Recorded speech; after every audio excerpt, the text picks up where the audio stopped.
Hey guys, Andrew Esquivel here, back with a bit of a review slash demonstration of the Fujitsu ScanSnap iX500. Now, this is a full duplex scanner, and it goes through paper and scans things very, very nicely. The resolution is fantastic in color, extremely quickly.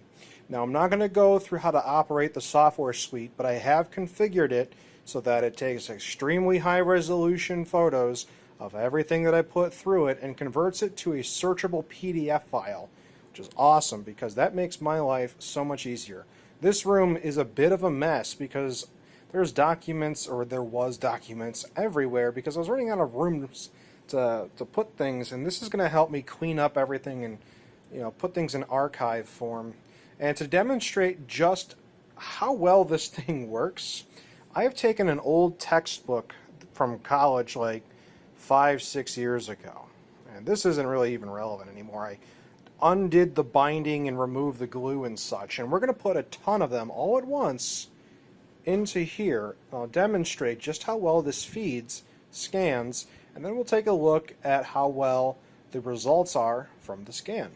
Now, I just want to say I do not condone the unauthorized reproduction of material and the distribution of said material that is copyrighted, but this is just a demonstration, and this just happened to be an old book that really had no relevance to me anymore. You can see it's pretty thick.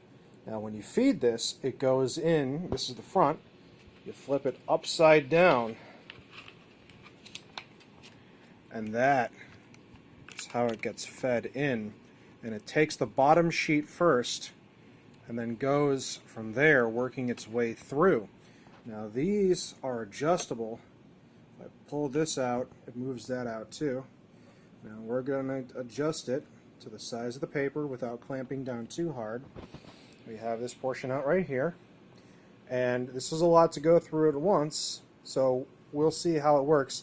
If something does go wrong, the software and the hardware will detect that one of several things have happened, and will stop and ask you what you want to do.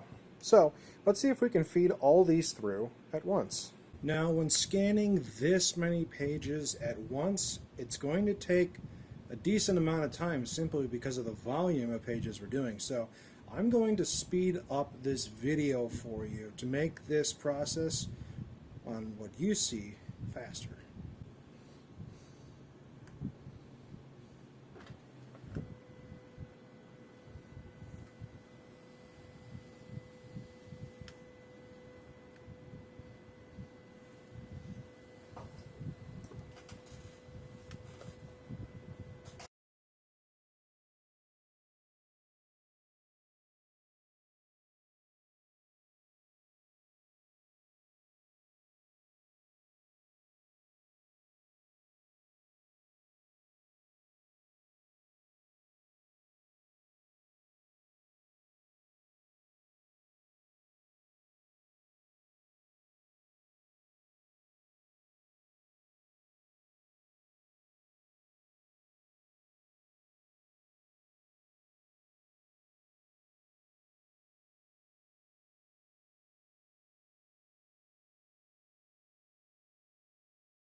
Not a single misfeed during that entire run. And that was 61 sheets of paper all at once. That's pretty good, but let's take a look at the results of our scans to see just how well this machine actually did. Alright, so let's take a look at the quality of the scan. At first glance, you'd be hard-pressed to tell the difference between the scan we just created and a digital copy that was made digital in the first place. Further cementing this point, because we made this a searchable PDF when we scanned it, the software automatically made all the text in such a manner that you can select it by highlighting it, and you can copy and paste that, but more importantly, you can search through the PDF, such as the name suggests. So let's say we wanted to find the word computer. The software will scan the document, and because it can detect all the words that are in these pictures, it's able to find where the word computer is used, even if it's a huge document like this. So in this case, we found 77 instances where it found the word computer throughout this PDF file. And we can just go through them by clicking, and it'll take us to where we're trying to go.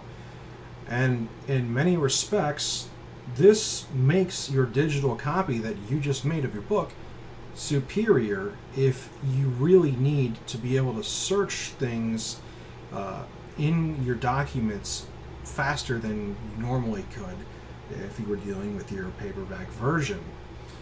But there's a million and one reasons as to why you would scan any physical paper document and make it a digital one, whether it's credit card statements that you want to archive in case you ever need to look back on them, whether you want to convert your book to a PDF so that it's easier to find subjects in the hundreds and hundreds of pages that are many textbooks out there, and this search function certainly is quite handy. And I'm sure there's many other reasons that you can probably think of. And this seems to work very well, even in small text or texts that are part of pictures. The resolution is good enough to where it can find most things. Now, admittedly, it's not perfect, but I would say 99.9% of the time it's pretty spot on.